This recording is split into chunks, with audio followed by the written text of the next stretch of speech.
Bien, mais bonjour à tous. Je suis très, très heureux d'être parmi vous aujourd'hui et j'expliquerai tout à l'heure plus précisément pourquoi.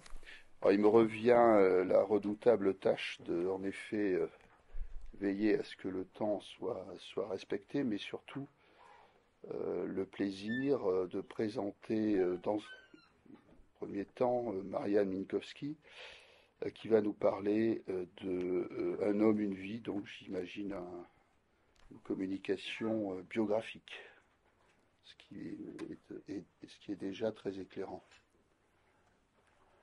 Bonjour à toutes et tous, ceux qui sont ici et ceux qui, j'espère, ont réussi à nous rejoindre par Zoom. C'est bon, là? Ça marche pas? Non, il est branché. Oui. Sur le menton, Marianne. Pardon? Comme ça? Oui. Oui.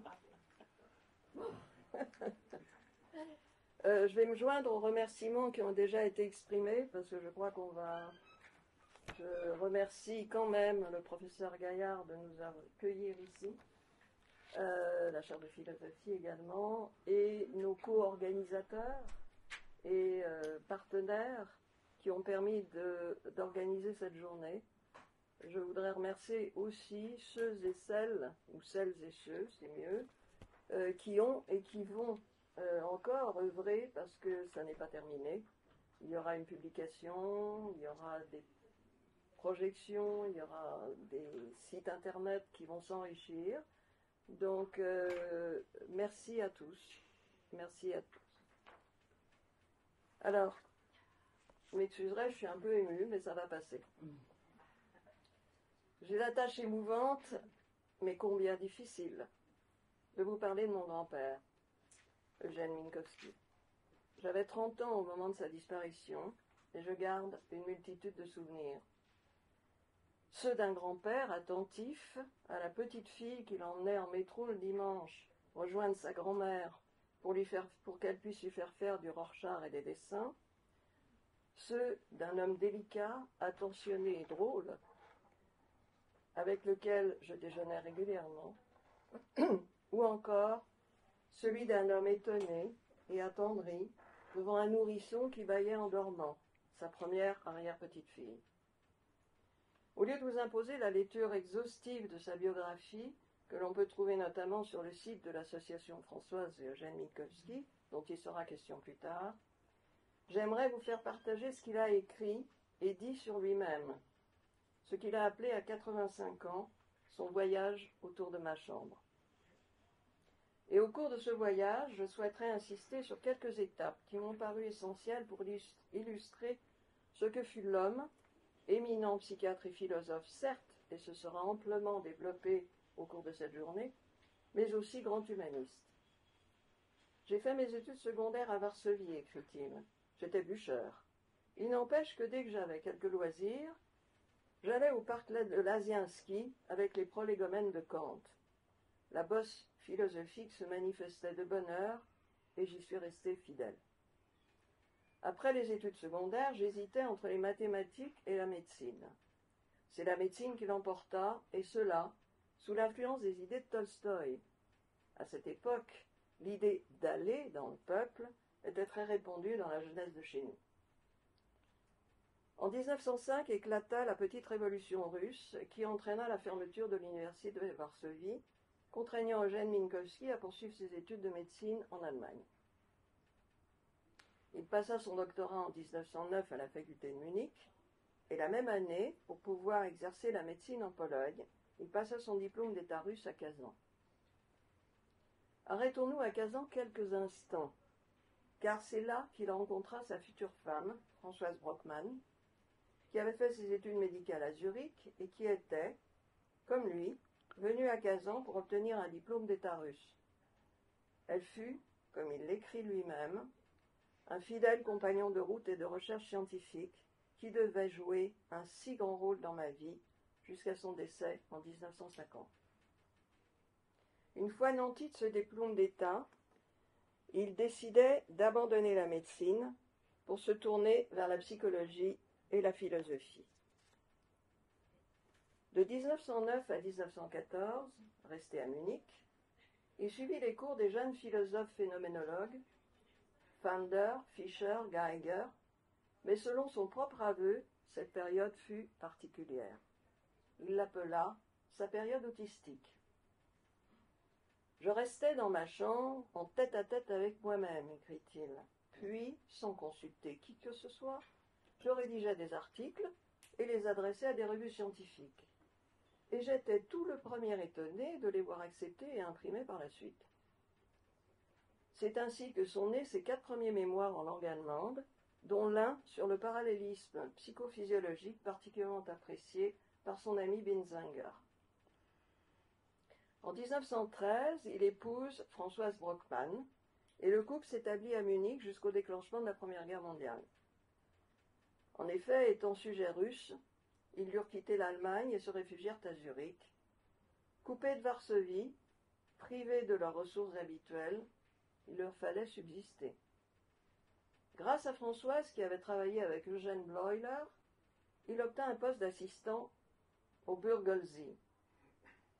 C'est de cette manière, nous dit-il, qu'au mois d'août 1914, je me trouvais, d'un jour à l'autre, contrairement à mes aspirations de cette époque, comme médecin dans une clinique psychiatrique.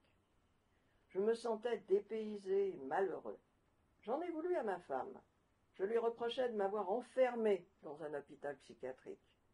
C'est de cette manière pourtant que je suis devenu psychiatre pour le reste de ma vie durant. Je n'ai pas eu à le regretter, et la psychiatrie peut-être non plus. Alors qu'ils auraient pu rester paisiblement en Suisse et laisser passer la tourmente de la guerre, ils quittèrent Zurich pour la France en mai 1915, et Eugène s'engageait comme volontaire pour la durée des hostilités dans l'armée française. Il fut très rapidement affecté au 3e bataillon du 150e régiment d'infanterie et débarqua par un matin gris de septembre en pleine bataille de Champagne. J'ignorais encore tout de la guerre, tout de l'armée, presque tout de la France, écrit-il. Accueilli par le docteur Fribourg-Blanc, je montais en ligne avec lui. C'était la période des longs boyaux d'accès et des profondes tranchées. Une pluie fine tombait, le sol détrempé était glissant. Au moment d'enjamber un fossé, je glissais et faillis tomber. Mais, à ce moment précis, du fond du boyau, une main se tendit vers moi. Une main ferme et vigoureuse, couverte de boue, la main d'un poilu. Je n'ai plus son visage devant les yeux, mais la main tendue. Je la vois toujours, largement ouverte, elle m'empêcha de tomber et me remit d'aplomb. Elle me permit de poursuivre sans encombre mon chemin. Cette main tendue est devenue un symbole de générosité, de solidarité humaine, dont il dit avoir été si souvent le bénéficiaire, mais dont il fut lui-même tant de fois l'apôtre, comme nous le verrons. Il resta sous les drapeaux 5 ans, dont 2 comme médecin du 3e bataillon du 151e RI, et en cette qualité, il prit part aux premières lignes, aux batailles de Champagne, de Verdun, de la Somme et de l'Aisne. Son dévouement et son courage au cours des combats lui valurent la croix de guerre, avec 3 citations, et la croix de la Légion d'honneur. Démobilisé en 1920, sans diplôme d'État français, qu'il obtint en 1926, il reconnaît lui-même avoir été perdu, pressé par sa famille de rentrer en Pologne. C'est là, de nouveau, dit-il, que ma femme prit courageusement une décision qui devait orienter toute notre vie ultérieurement. Elle m'a dit, nos 2 enfants sont nés en France, nous y restons. C'est ainsi qu'après avoir fait de moi un psychiatre, elle prenait pour nous cette décision bénéfique au plus haut degré, car c'est cette vie en France qui a fait incontestablement de nous ce que nous sommes devenus. Il exerce d'abord la psychiatrie dans des cliniques privées, puis comme médecin consultant dans différents hôpitaux, dont l'hôpital Henri Roussel à Sainte-Anne et l'hôpital de la Fondation Rothschild, mais aussi bénévolement comme médecin psychiatre au foyer de Soulin pour enfants caractériels à Brunois dès 1926. Il introduira dans cette institution les méthodes de pédagogie curative, dont le test de Rorschach, adapté à la clinique psychiatrique par Françoise Minkowska, et l'analyse et l'interprétation des dessins d'enfants qu'elle développait. Cet apport conjugué a permis la conversion de ce foyer d'accueil et d'observation en un institut de rééducation qui existe toujours, devenu depuis 1967 l'Institut thérapeutique, éducatif et pédagogique du Petit Cédar. Il y continuera son action jusqu'en 1953. Sans développer, d'autres le feront beaucoup mieux que moi, il me faut néanmoins mentionner que pendant cette période d'entre-deux-guerres, parallèlement à son activité médicale et dans un contexte difficile, Eugène Minkowski poursuit ses travaux et publie successivement, à compte d'auteur, 3 ouvrages majeurs: La schizophrénie, en 1927, Le temps vécu, en 1933, et Vers une cosmologie, en 1936. 1933.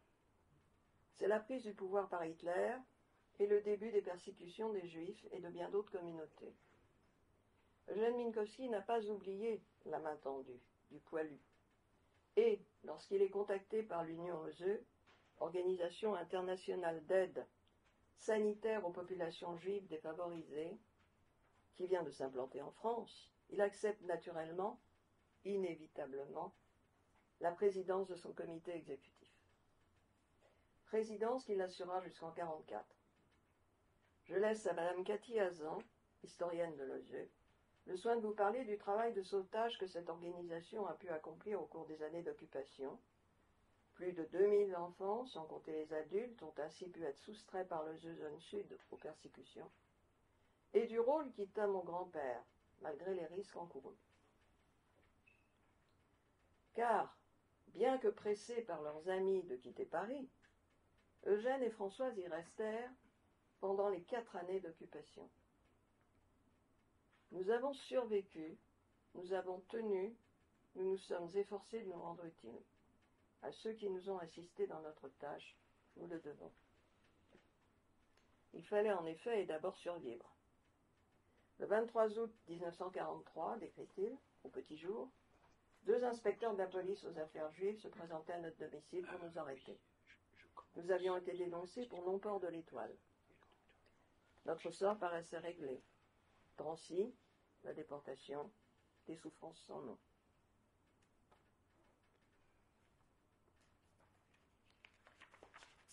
Mais le cœur d'un Français, fût-il un voyou, ne comporte-t-il pas toujours une petite porte par laquelle pénètre en lui un sentiment de pitié?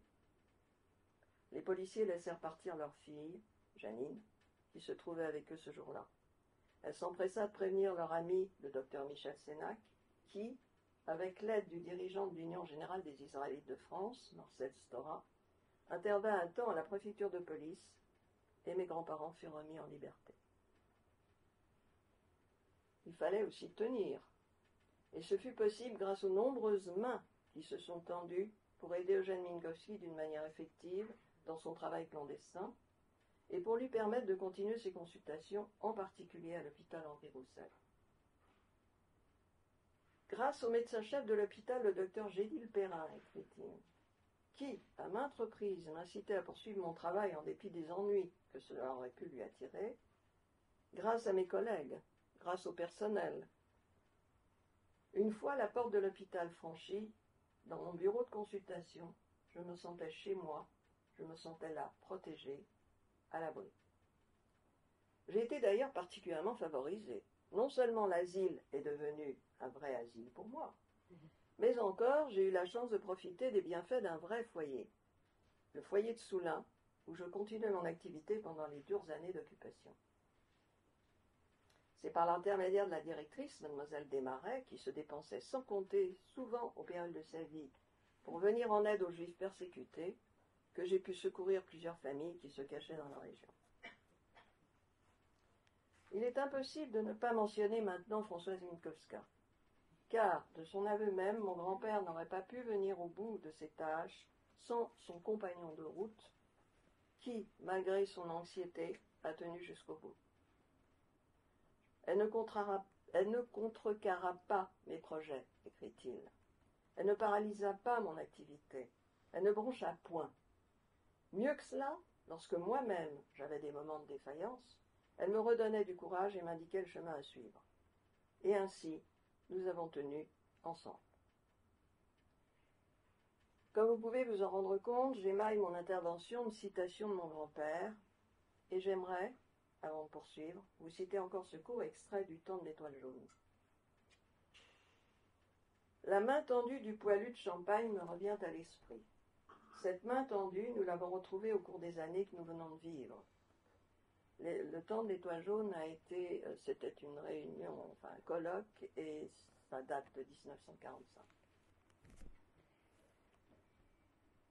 Cette main tendue, nous l'avons retrouvée au cours des années que nous venons de vivre. Le pacte fut scellé. Non pas un pacte d'assimilation, mais d'intégration.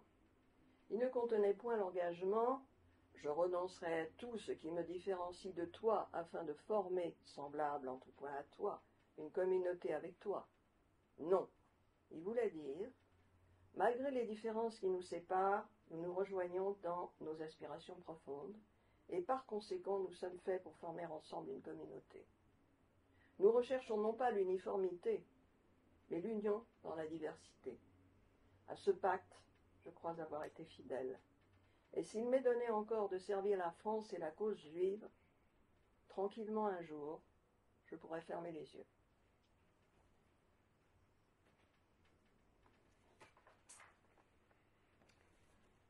La libération n'a pas ralenti l'action sociale d'Eugène Minkowski. Il reprend sa place de président du comité exécutif de l'Union aux œufs jusqu'en 1952. Il en devient le président d'honneur jusqu'à sa dissolution dans les années 60. Il travaille auprès des déportés, enfants et adultes, pour évaluer et tenter d'atténuer les dommages psychologiques subis grâce à des méthodes médico-pédagogiques spéciales. Il assure ainsi dans l'un des dispensaires israélites populaires de Paris, rue Saunier, avec son ami et psychiatre le Dr Fuswerk Furset, des consultations au bénéfice des réfugiés venant des camps de personnes déplacées et des réfugiés d'Europe centrale. En 1952, un service médico-pédagogique est créé au sein de ce dispensaire, officialisant ces consultations. Il s'adresse alors à tous les réfugiés atteints de maladies nerveuses ou psychiques placés sous la protection internationale, sans distinction de nationalité ni de confession. Les résultats de ce service sont si satisfaisants qu'il est décidé de créer un dispensaire d'hygiène mentale pour tous les étrangers non francophones, qu'ils aient ou non le statut de réfugié. Le problème de l'hébergement et de la gestion, qui était un gros problème, de cette nouvelle structure est néanmoins résolu grâce à l'association des Amis de Françoise Minkowska, créée en 1962 sous la présidence d'Eugène Minkowski. Le centre Françoise Minkowska était né. Il fut, de l'aveu même de mon grand-père, un des points d'appui sur lequel reposa sa vie. L'association, devenue depuis l'association Françoise et Eugène Minkowski en 1972, et le centre Françoise Minkowska, dont elle détermine les orientations et assure la gestion, ont poursuivi et poursuivent encore leur mission, qui est de soigner, former, transmettre et informer dans la continuité de l'œuvre et de la pensée de leur fondateur. Je laisse à Christophe Paris, directeur général du centre, et au docteur Can Liem Long, médecin psychiatre au centre depuis près de 35 ans, le soin de vous parler de cet établissement de droit commun, qui n'a de commun que cet intitulé. Parallèlement à cette œuvre sociale et humaniste considérable, Eugène Minkowski poursuit ses activités cliniques, scientifiques et philosophiques.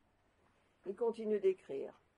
« Que de pages n'ai-je pas noircies déjà ?» écrit-il. « L'effort de toute une vie s'y résume. » Il publiera encore de nombreux articles. Il complète et harmonise les travaux de sa femme restés inédits. Ainsi, le Rorschach, à la recherche du monde des formes, est publié en 1956. Il achève le traité de psychopathologie en 1966, fruit d'un long labeur qu'il dédie à Françoise Minkowska et dont il dit à ce propos. Une collaboration très étroite, journalière même, s'établissait entre nous. De nature différente, nous nous complétions fort bien. Avec ma bosse philosophique, je risquais de me perdre dans les abstractions de la philosophie pure. Françoise Minkowska, en sensorielle qu'elle était, se tenait tout près du concret, de l'hyperconcret même, c'est-à-dire de la réalité vivante, et me ramenait ainsi des nus de l'abstraction vers cette réalité. Ainsi est née mon œuvre.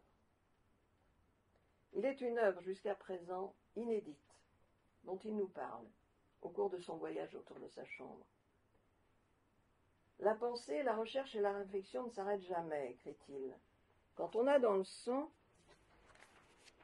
le besoin de noircir de sa prose des feuilles de papier blanche, on n'y renonce point.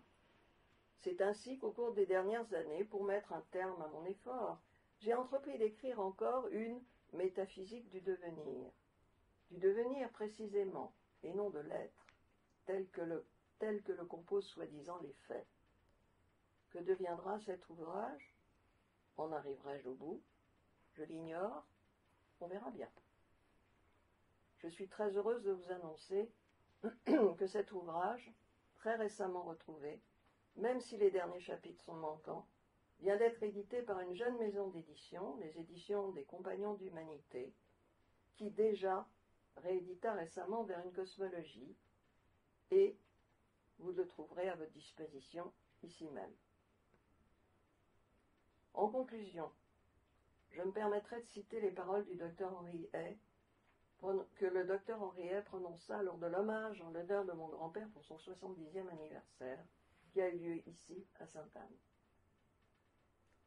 Nous aimons en vous cet homme, dont la dignité intransigeante a su s'imposer à tous, et que vous soyez un homme d'honneur et un homme sans honneur, au pluriel. Votre œuvre scientifique est de celle que l'on ne jauge pas dans une distribution d'écrits.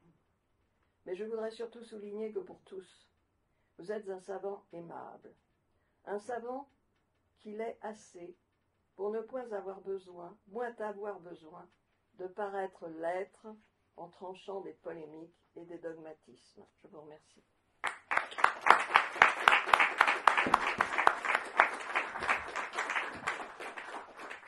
Bien, merci beaucoup Marianne pour votre communication très émouvante, et vous avez su en peu de mots nous montrer l'homme exceptionnel qui était votre grand-père et que nous allons découvrir tout au long de cette journée.